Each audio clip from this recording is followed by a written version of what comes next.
అందరికీ నమస్కారం. ఈరోజు మనం అష్టావక్ర గీతలో ఉన్న ఓ అద్భుతమైన విషయాన్ని తెలుసుకోబోతున్నాం. అదేమిటంటే, మన లోపల అసలైన శాంతిని, ప్రశాంతతను ఎలా పొందాలి అనే దాని గురించి. ఇప్పుడు స్క్రీన్ మీదున్న ఈ మాట చూడండి. ఇది మనలో చాలామందికి అనుభవమే కదా. ఎంత సంపాదించినా, ఏం సాధించినా ఇంకా ఏదో వెలితి, ఏదో అశాంతి. ఈ భావన ఎందుకొస్తుంది?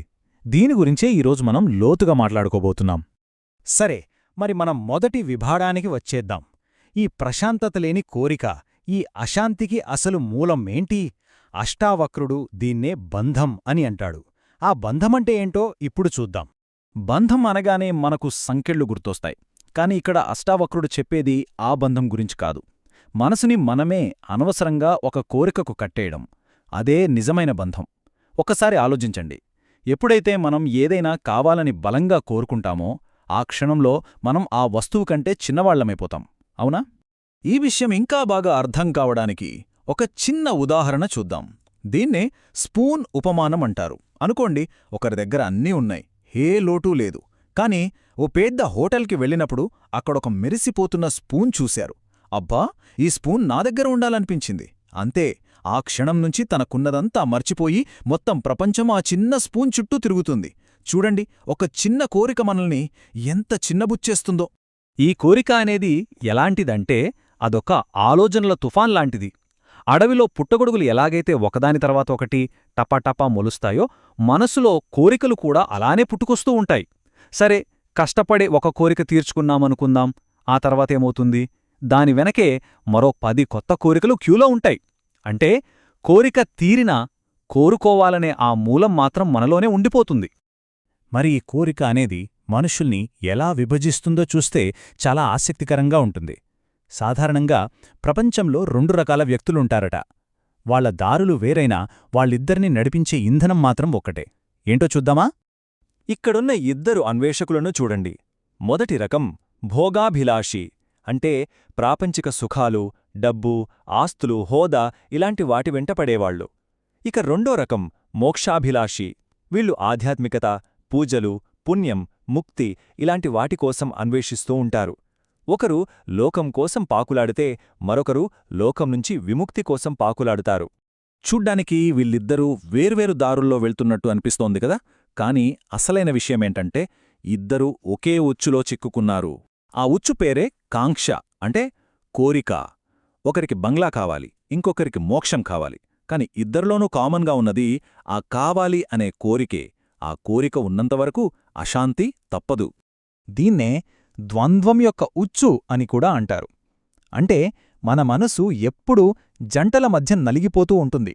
గెలుపా, ఓటమా, సుఖమా, దుఃఖమా, ఇదిష్టమా, అది కష్టమా, ఇలాంటి ఆలోచనల మధ్య మనసు చిక్కుకున్నంత కాలం నిజమైన శాంతి అనేది అసాధ్యం. సరే, భోగం వద్దు, మోక్షం వద్దు, మరింకేమైనా మార్గముందా అంటే ఉంది అని చెబుతుంది అష్టావక్రగీత.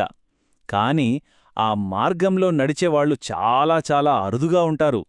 అదేంటో ఇప్పుడు చూద్దాం. ఆ అరుదైన మార్గంలో నడిచే వ్యక్తినే మహాశయుడు అంటారు. ఈయనెలాంటివాడంటే ప్రాపంచిక సుఖాలు కావాలని కోరుకోడు, అలాగని ఆధ్యాత్మిక విముక్తి కావాలని తాపత్రయపడడు.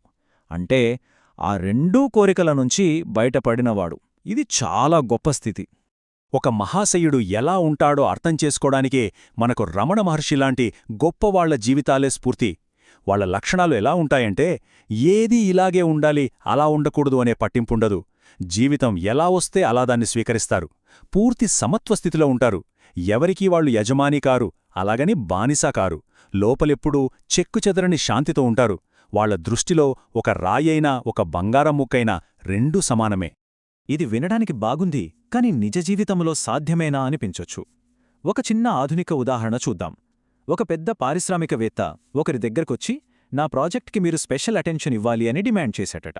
దానికి ఆ వ్యక్తి ఎంతో ప్రశాంతంగా, నేను చేసే ప్రతి పనికి ఒకే రకమైన శ్రద్ధ పెడతాను అనే సమాధానమిచ్చాడు.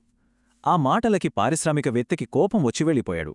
కాని ఈ వ్యక్తి మాత్రం ఏమాత్రం చలించకుండా తన శాంతిలో తానున్నాడు.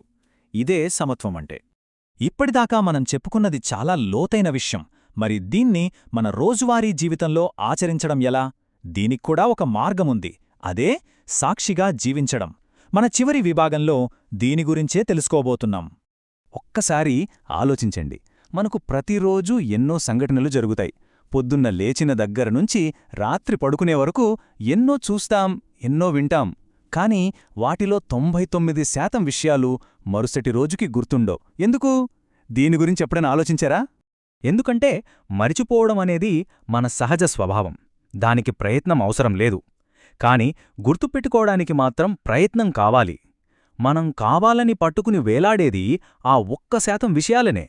ఫలానా అవమానం, ఫలానా పొగడ్త, ఫలానా నష్టం, ఇలా కొన్నింటికి మన నేను అనేదాన్ని అంటగట్టి వాటినే మోస్తూ ఉంటాం. ఆ భారమే మన బాధకు కారణం.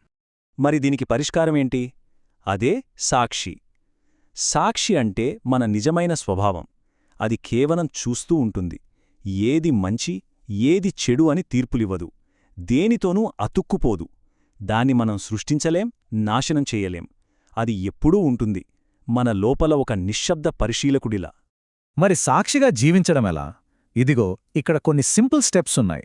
మొదటిది, ప్రతి దాంట్లో తలదూర్చడం ఆపాలి. జీవితాన్ని దాని మాననదాన్ని పోనివ్వాలి. రెండోది, మనసులో వచ్చే ఆలోచనల్ని, చుట్టూ జరిగే ప్రపంచాన్ని జస్ట్ గమనించాలి, అంతే. ప్రతిదానికి రియాక్ట్ అవ్వాల్సిన పనిలేదు. మూడోది, ఎక్కడైనా మాట్లాడటం లేదా పని చేయడం అవసరమైతే ఆ సందర్భానికి తగ్గట్టుగా చెయ్యాలి. ఇక నాలుగోది చాలా ముఖ్యమైనది. ఆ పని అయిపోగానే దాన్ని అక్కడికక్కడే పూర్తిగా వదిలేయాలి. దాన్ని మనసులో మోయకూడదు. ఈ స్థితినే సందర్భజ్ఞానమంటారు.